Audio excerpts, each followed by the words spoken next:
So here's this little thing. What my most favorite thing I like is you can charge it by plugging it up and just make it mobile. The battery lasts, enough. One thing that is weird though, if you look, I have a dead pixel. It's been like that since I opened it. Dead or something, I can't really tell.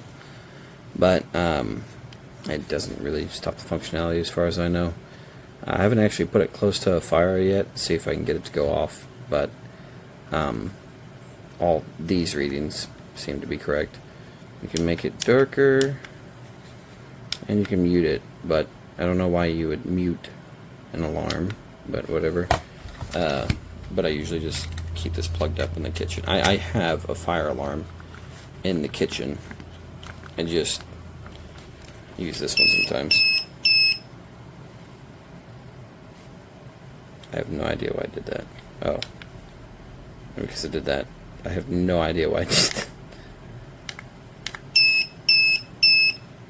Don't know what that does. It's probably a test. Anyway, it's worked fine for me. I just leave it plugged up in the kitchen like that. On dim. It's kind of nice when you're cooking just to see it move a little bit. But hopefully when a fire happens, if a fire happens, this will let me know. It's very nice that it's mobile. You can plug it up and take it with you when you work, or when you travel.